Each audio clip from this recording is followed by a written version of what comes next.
Jealousy is rarely obvious. Most people don't announce it. It shows up sideways in tone, timing, and patterns that only make sense once you step back and look at the whole picture.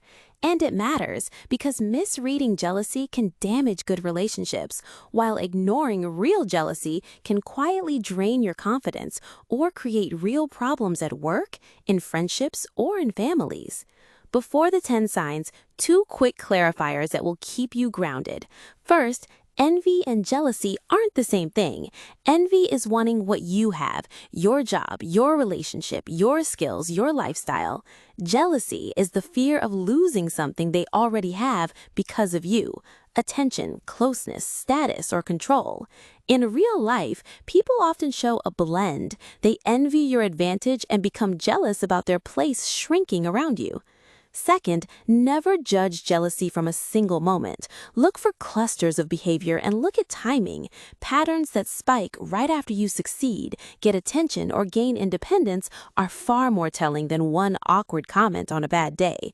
With that frame, here are 10 common signs someone may be jealous of you and how to read them responsibly. The first sign is backhanded compliments. This is praise with a hidden sting.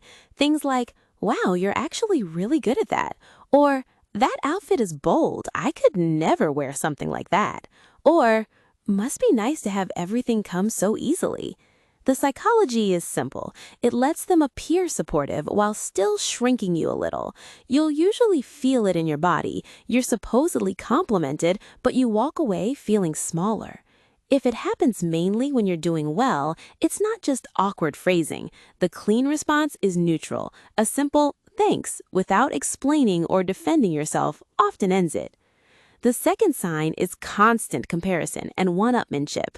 You share good news and they immediately match it or top it. Your promotion becomes their almost better offer. Your milestone becomes something they did years ago, faster, bigger, harder. This happens because comparison is how insecure people regulate discomfort. If they can win the comparison, they don't have to feel behind. You'll notice they don't ask questions about your experience. Their relief comes only after reclaiming the spotlight. You don't need to compete back. Bring the focus calmly back to your own moment. The third sign is minimizing your success. They frame your achievement as luck, timing, connections, or not that big of a deal. You hear things like, "Anyone could do that," or "You just got lucky," or "That's nothing." This protects their self-image. If your success is real and earned, it forces them to confront their own dissatisfaction. Watch for the double standard. They downplay your wins, but want theirs taken seriously. The healthiest move is internal validation. If you speak up, keep it simple. "It mattered to me, and I worked for it." The fourth sign is excessive criticism and nitpicking, especially in public. They focus on tiny flaws, correct you in front of others, or highlight mistakes right after you're praised.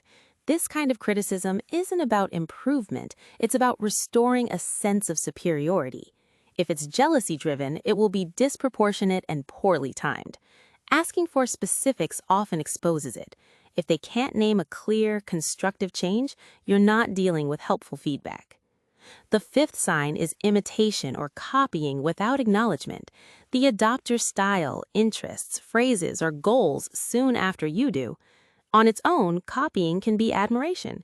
It leans jealous when it comes with denial, competition, or attempts to replace you socially. For example, you start a project and they launch a nearly identical one while acting like it was their idea. The practical response is discretion. Share plans later, document your work if credit matters, and don't argue about originality in personal relationships. The sixth sign is gossip or concern trolling. They talk about you behind your back, often framed as worry or looking out for others. Private information you shared suddenly circulates, especially when you're doing well. Gossip lets them lower your reputation without direct confrontation. You'll notice distortion that consistently paints you as irresponsible, arrogant, or unstable. The boundary here is information control. Share less with people who misuse it, and correct misinformation briefly without getting pulled into drama. The seventh sign is withdrawal or sudden coldness when you're thriving. They go quiet after your good news, stop inviting you, or become distant. Their warmth returns when you're struggling. Your success triggers comparison or fear of being left behind, and avoidance is how they cope. Timing is everything here. If distance reliably follows your wins, believe the pattern. You can check in once. If nothing changes, adjust closeness without chasing. The eighth sign is a lack of genuine support. They don't celebrate you, or the celebration feels flat and forced. You get delayed congratulations, quick subject changes, or low energy responses. They may show up for photos, but not for effort. This happens because celebrating you requires them to tolerate the feeling of not being there yet. If someone consistently struggles to be happy for you, choose other people for sharing milestones. The ninth sign is passive-aggressive digs and subtle sabotage. This includes sarcastic jokes about your success, silent treatment, forgetting important details, or leaving you out. If you name the impact, they defend their intent instead of adjusting. That's the giveaway. A calm mirror works well. That sounded like a dig. What did you mean? If it continues, reduce access to your time and emotional energy. The 10th and most serious sign is boundary overstepping or controlling behavior. They feel entitled to your time, choices, or information. They guilt trip you for other relationships or opportunities.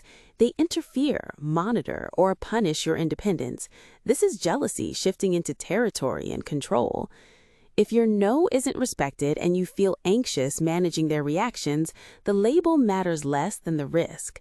Set firm boundaries once and enforce them. If it escalates into intimidation or coercion, prioritize safety and outside support. A quick word about social media, because jealousy often shows up there first. Online spaces have high visibility and low context. Signs include silent story viewing without support, shade posts right after you share good news, competitive posting to counter yours, or digging into who you follow and who likes your content. These signals matter most when they line up with offline behavior too. To avoid misreading normal behavior as jealousy, ask yourself 5 questions. Is this a pattern or a one-off? Does it spike around my wins or growth? Is it targeted mainly at me or at everyone? Are there reasonable alternative explanations like stress or social awkwardness? And overall, does the relationship still feel respectful and safe? If it doesn't, the impact matters more than the diagnosis. Why do people get jealous? Most often, it comes from insecurity, fear of abandonment, status anxiety, and scarcity thinking. Context matters. Someone can be fine in one relationship and jealous in another, depending on perceived threat and comparison. Finally, how to respond without escalating drama. Limit access to sensitive information. Keep communication clean and behavior-focused. Stop auditioning for their approval. Strengthen relationships with people who celebrate you consistently. Document patterns at work. And remember, distance is sometimes healthier than fixing. The goal isn't to label people as jealous villains. It's to trust your perception, protect your boundaries, and choose environments where your growth doesn't feel like a problem.